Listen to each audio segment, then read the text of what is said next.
First question start करें। देखो, rate constant for the reaction is this. मैंने आपको समझाया ना बहुत बार कि पहले रेट कांस्टेंट की यूनिट दिखाओ, अगर समझ में आएगी कौन सा ऑर्डर रिएक्शन है वो। तो ये किसकी हमारे पास सेकंड ऑर्डर रिएक्शन की, तो हमें इतना समझ में आ गया सेकंड ऑर्डर रिएक्शन है, सेकंड ऑर्डर रिएक्शन है। ठीक है, calculate the half life for the neutralisation process. अब इसके लैंग्वेज को देख के डरना नहीं है, ये पूरा रिएक्शन जो है, एक बात बताओ, अगर मैं इसको ऐसे देती a प्लस बी से c मिल जाता, आपको लगता है सेकंड ऑर्डर रिएक्शन तो मान लेते। अब मैं क्या करूँ, सिर्फ h प्लस को h माइनस कंबाइन करके व्हाट बना दिया, है तो न्यूट्रलाइजेशन रिएक्शन ना, क्या होता है उसमें h प्लस कंबाइन करके व्हाट माइनस क्या बनता है, व्हाट बनाते हैं। तो ये तो न्यूट्रलाइजेशन रिएक्शन, तो इसको ऐसे देख के डरना नहीं है, इसको ऐसे समझना कि ऐसे ही है। तो आपसे पूछा गया है हाफ लाइफ कितनी होगी अगर हमारे पास स्टार्टिंग में ए पार्ट कौन सा है, h प्लस की कंसंट्रेशन और OH माइनस दोनों की इक्वल है, कंसंट्रेशन कितनी है वो इनिशियल वाली बोली हुई है। ठीक है, कितना है 10⁻⁻1 इतना। तो बात बताओ, इसको निकालने के लिए क्या करेंगे हम, calculate the half life for the neutralisation process if h plus is equal to OH minus equal to 10⁻⁻1 molar. तो हमें इतना समझ में आया कौन सा है सेकंड ऑर्डर रिएक्शन ना, क्या निकालें, हाफ लाइफ क्या होता है formula, t half is equal to 1/a0 into k। यही तो होता है किसका, half life of second order reaction. तो कुछ भी तो नहीं करना, k की वैल्यू आपके पास गिवन है, a0 की वैल्यू आपके पास गिवन है, बस पुट करो 1/a0 कितना है, a0 है आपका 10⁻⁻1 मोलर, मोलर मतलब मोल पर डेसीमीटर क्यूब है ना, मोल पर डेसीमीटर क्यूब इनटू k की वैल्यू कितनी है 1.3 into 10⁻11 डेसीमीटर क्यूब पर मोल पर सेकंड है ना। तो देखो पर डेसीमीटर क्यूब से डेसीमीटर क्यूब कैंसिल, मोल से पर मोल कैंसिल, क्या बचा पर सेकंड, ऊपर का सेकंड हो जाएगा है ना। तो हमारे पास क्या आएगा, सो सॉल्व करोगे जवाब तो आपका आंसर आएगा 0.769 into 10⁻⁻10 सेकंड। यहाँ से थोड़ा सा और अरेंज कर लेते हैं, 7.69 यानी कि 7.7 into 10⁻11 कितना -11, कौन सा ऑप्शन है देखना एक बार, 7.7 into 10⁻11। तो सिर्फ एक ही ऑप्शन है, अगर आपने सिर्फ इतना निकाला था कोई निकालने की नीड नहीं होती, आप डायरेक्ट लगा देते ऑप्शन ए जो है वो करेक्ट है। लेकिन फिर भी बस एक बार चेक करते हैं क्या चेंज हुआ है, सिर्फ इनिशियल कंसंट्रेशन चेंज करी तो क्या होगा 1/a0 कितना है इस बार 10⁻⁻4 और k कितना है वो तो सेम ही है 1.3 into 10⁻11, जिससे सोल्व कितना आएगा 7.7 into 10⁻8 है ना। तो ऑप्शन ए जो है वो करेक्ट है। तो क्वेश्चन की लैंग्वेज को देख के डरना नहीं है, आपने जितना टाइम से पढ़ना चाहिए था सब कुछ पढ़ लिया है, अब सिर्फ आपको अप्लाई करना आना चाहिए। नेक्स्ट क्वेश्चन देखते हैं, how does the time required for first order reaction to go to 99% completion relate to the half life of the reaction. मैंने आपको रिलेशन बताना है किसका, t 99% एंड t हाफ, यानी t हाफ मतलब t 50%, इनका आपको रिलेशन बताना है कैसे रिलेट करेंगे दूसरे से। तो क्या करना, कुछ नहीं करना, पहले निकालेंगे t 99%, कौन सा रिएक्शन है, फर्स्ट ऑर्डर रिएक्शन है ना। फर्स्ट ऑर्डर रिएक्शन क्या होता है 2.303 upon k log of a0। हमने एक काम कर दिया कि परसेंटेज ना क्या करेंगे, इसको मान लेते हैं कि 100 होगा है ना, इनिशियल कंसंट्रेशन कितनी है 100 होगी। ओके, अब कितना 99% कंप्लीट हो गया, कितना बचा 1, या फिर बोलो कि 100 - 99 है ना, कितना कंप्लीट हो गया।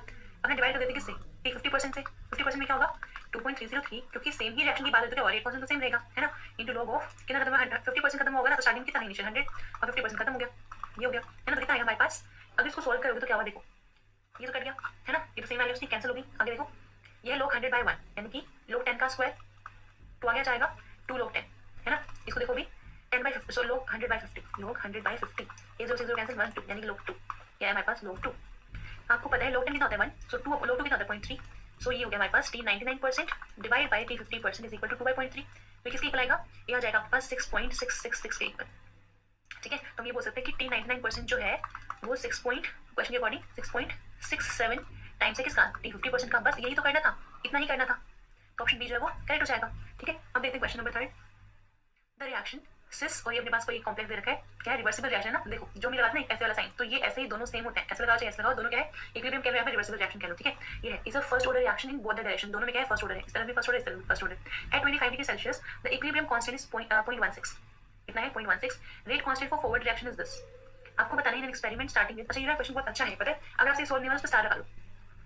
अच्छा एक और बात, जो क्वेश्चन आपसे सोल्व नहीं हुए उनको अभी अपने नोट्स में नोट डाउन करोगे। मैंने बोला था हर चैप्टर को स्टार्ट करना है, चैप्टर स्टार्ट करने से पहले वाले चैप्टर के बाद 4-5 पेजेस को लीव कर दो, ताकि देखो अभी जो ये वाले क्वेश्चन आपको दिखे जो नहीं आपसे सोल्व को नोट डाउन कर लो। ठीक है, ताकि रिवाइज करोगे तो आपको साथ ये भी रिवाइज करने हैं है ना। 4-5 पेजेस को लीव करके रखो, अगर लीव नहीं करें डायरेक्ट सर के सेमेस्टर स्टार्ट कर दिया तो कोई बात नहीं, नीचे पेजेस पेस्ट कर लो। ऐसे वाले का मैंने बहुत करे अपनी प्रिपरेशन में, नीचे पेजेस पेस्ट कर लो, उसमें नोट डाउन करते हुए चलो, ताकि जब आप पढ़ने बैठो काइनेटिक्स ना तो आपको सब कुछ सीक्वेंस में मिलेगा। नोट्स लाइन में है, उसके बाद क्वेश्चन असाइनमेंट वाले उसके साथ में उनका आपको सोल्यूशन मिल रहा है, जो टेस्ट में इंपॉर्टेंट क्वेश्चन थे वो आपको साथ में मिल रहे हैं। ठीक है, तो ये फायदा होता है। अब स्टार्ट करते हैं क्वेश्चन।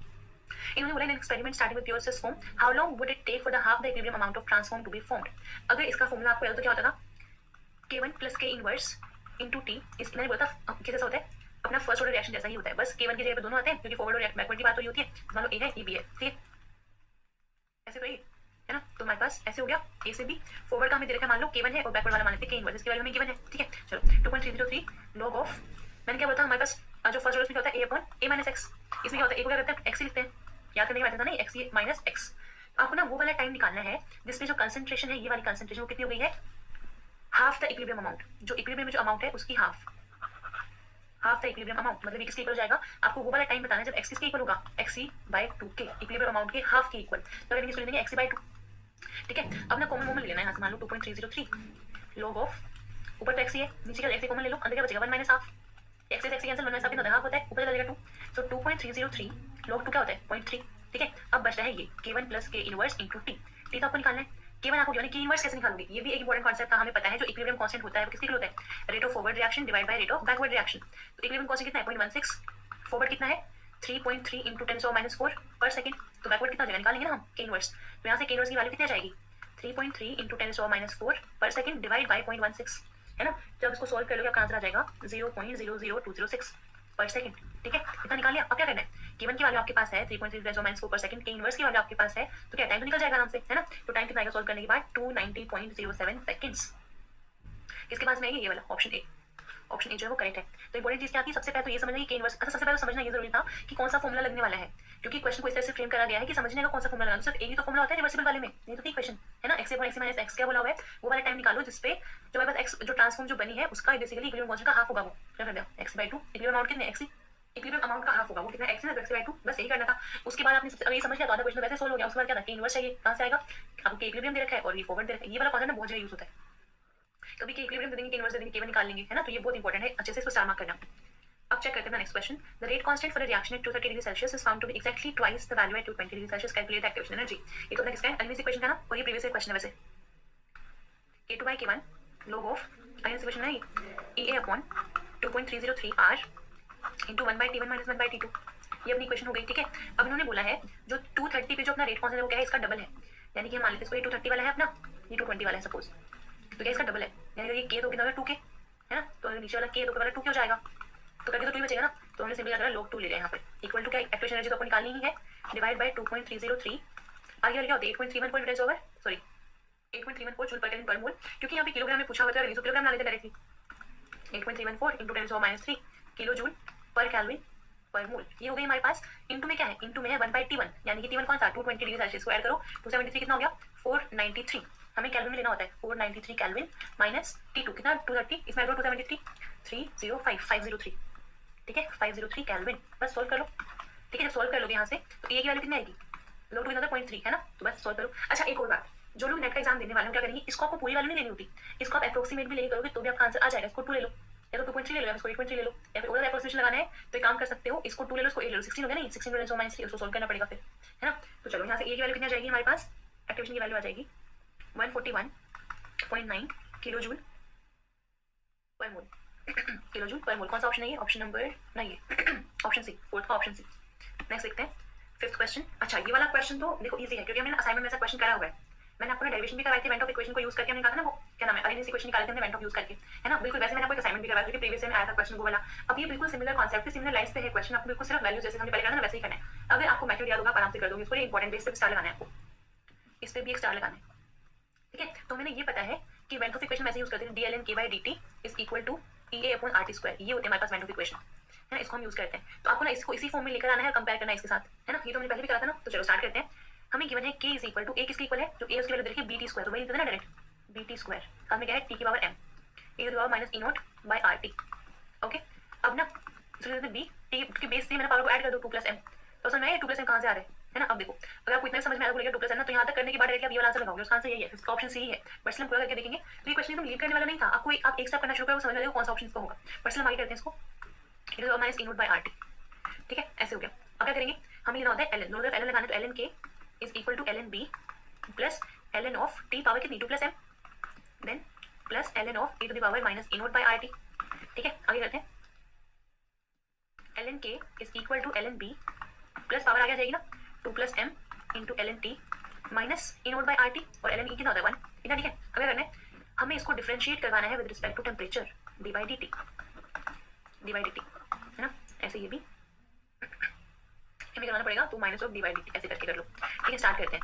आपको पता है b तो क्या है, कांस्टेंट है, लिखा हुआ है b m e0 r, सारे कांस्टेंट है, तो क्या होगा टेम्परेचर वेरी करेगा नहीं, तो ये तो हो गया 0, है ना। इस वाले केस में क्या है, तो कांस्टेंट को बाहर निकाल लो, हमारे पास ये है लेफ्ट साइड में क्या है d of ln k/dt is equal to 2 + m, तो कांस्टेंट उसको बाहर निकाल लो, है ना। अंदर क्या बचेगा ln t का रिप्रेजेंटेशन t का क्या होगा 1/2, ठीक है, माइनस e0 बाय RT, तो कितना हो जाएगा प्लस e0 बाय RT², कैसे किया t की पावर -1 है वो आगे आएगी, ठीक है, -1 नीचे आके 1/t², तो हमारे पास ऐसे हो गया e0 बाय RT², ठीक है। अब हमारे पास एक ये वाली वैल्यू है, एक कौन सी होती है, ये वाली वेंट ऑफ वाली है ना, कंपेयर कर दो, तो क्या मिला हमें 2 + m/t plus e0 by RT² is equal to EA which is activation energy divide by RT²।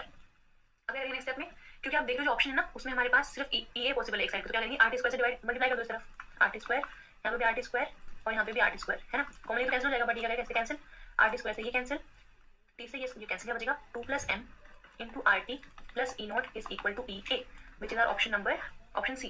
ठीक है, तो ऐसे करना था, इंपॉर्टेंट क्वेश्चन। अगर सोल्व नहीं हुआ पेपर में तो उसको स्टार लगा लो, अगर आपने सोल्व कर दिया इसको तो फिर तो आगे भी कर लोगे, है ना, कोई इशू नहीं है। क्वेश्चन नंबर 6, अच्छा ये वाला क्वेश्चन बहुत इंपॉर्टेंट है, और जितनी बार मैंने इसको इंपॉर्टेंट बोला था आपको आइडिया हो ही गया होगा, ये वाला क्वेश्चन मैं पेपर में पक्का देने वाली हूँ, और मैं फिर से बोल रही हूँ, जो मैं आपको लूंगी आगे नेक्स्ट जो टेस्ट लेने वाले हैं हम आपका, जिसमें वो लेना है हमें चैप्टर वाइज टेस्ट होगा, उसमें मैं फिर से दूंगी वाला कॉन्सेप्ट, पहले ही बता रही हूँ, फिर से दूंगी वाला कॉन्सेप्ट, क्योंकि बहुत इंपॉर्टेंट, बहुत फ्रीक्वेंटली पूछा जाता है एग्जाम में। If the half life of half order reaction is 10 minutes for the reaction starting with 2 molar, what will be the half life if the initial concentration becomes 4 molar? मतलब ये है, अगर आपने ऐसे सोचा कि हाफ ऑर्डर की बात है, तुम्हें आता ही नहीं है, अगर हाफ ऑर्डर देके क्वेश्चन छोड़े तो बहुत बुरी बात है। ऐसे में आपको इतने सारे क्वेश्चन करवाए ना असाइनमेंट का, कोई वाला क्वेश्चन तो पक्का हो जाना चाहिए था। जनरल फॉर्म में क्या होता है, बात इसकी हाफ लाइफ की, हाफ लाइफ और इनिशियल कंसंट्रेशन है ना, ये 2 मोलर स्टार्टिंग विद बोला हुआ था, इनिशियल है ये, तो हाफ लाइफ और इनिशियल कंसंट्रेशन सिर्फ एक ही फॉर्मूला हमने पढ़ा है, कौन सा, T half 1 by T half 2 is equal to A not 2 by A not 1 power कितनी n-1, n क्या है, ऑर्डर ऑफ रिएक्शन, बस वैल्यूज पुट करनी है, सब कुछ आपको क्वेश्चन में गिवन है, सिर्फ वैल्यूज पुट करनी थी। पहले स्टार्टिंग टी हाफ कितना था 10 मिनट्स, है ना, 10 मिनट्स डिवाइड बाय क्या, टी हाफ सेकंड में निकालना ही है ना। उसके बाद देखो सेकंड वाले की इनिशियल कितनी है 4 मोलर, फर्स्ट वाले की कितनी थी 2 मोलर, n कितना है हाफ -1, कितना हो जाएगा 10 divide by T half is equal to molar से मोलर कैंसिल, बच गया 2 two to the power -half, इसका लिख सकते हैं 10 divide by T half minute में है ये इज इक्वल टू 1/√2, है ना, क्योंकि देखो माइनस में ना नीचे आएगा 2 की पावर हाफ यानी कि 2√2 है ना, टी हाफ कितना हो जाएगा, T half is equal to 10 minutes into √2, है ना, √2 कितना होता है 1.414 इंटू 10 और क्या है मिनट्स, तो कितना हो जाएगा हमारे पास 14.14 मिनट्स। और अगर आपने ये पूरा क्वेश्चन सॉल्व किया, पूरा कॉन्सेप्ट लगाया, और फिर भी अगर आपने ऑप्शन ए मार्क करा है तो खुद को ना चार्टर लगाओ। अगर आपने ऐसा काम किया ना कि पूरा क्वेश्चन सॉल्व किया, प्रॉपर वैल्यूज पुट करके करा, 14.1 भी आंसर निकाला, और सिर्फ ये देखे कि मिनट्स को इग्नोर करके डायरेक्टली लगा दिया ऑप्शन ए, और वो गलत हो गया, नेगेटिव में गया, तो खुद को चार्ट लगा कि ध्यान दें नेक्स्ट टाइम पे कि यूनिट को इग्नोर नहीं करना है। इसका आंसर क्या होगा ऑप्शन डी। मैंने इंटेंशनली इसको 14.1 को आगे लिखा था, सेकंड में लिखा था, इसलिए मैं आपको बोलती हूँ अगर आपको क्वेश्चन सामने मिला है, आपको करना, आपको आता है वो क्वेश्चन कैसे होगा, तो ऐसे एक्साइट नहीं होना, और पहले आराम से क्वेश्चन को सॉल्व करना है। आंसर निकालने के बाद भी हमारा आंसर अगर निकल भी गया है तो भी मार्क करने से पहले सारे ऑप्शंस को देख लेना है।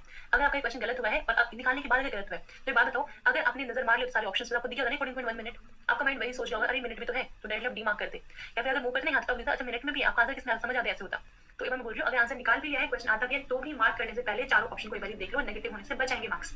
अब देखते हैं 7th फॉर द रिएक्शन, फिर से क्या रिवर्सिबल रिएक्शन है। First order in both the directions, the forward and backward rate constant are this and this. मान लो ये k फॉरवर्ड है, ये k बैकवर्ड है, गिवन आपको क्या निकालना है, रिलैक्सेशन टाइम। मैंने एग्जाम दोस्तों को फॉर्मूला बताया ना, एक ये आपका गेट का क्वेश्चन प्रीवियस में आया था। रिलैक्सेशन का फॉर्मूला क्या होता है 1/k1 + k इनवर्स, बस सिर्फ एक फॉर्मूला लगाना था, आपको वैल्यूज गिवन ही है।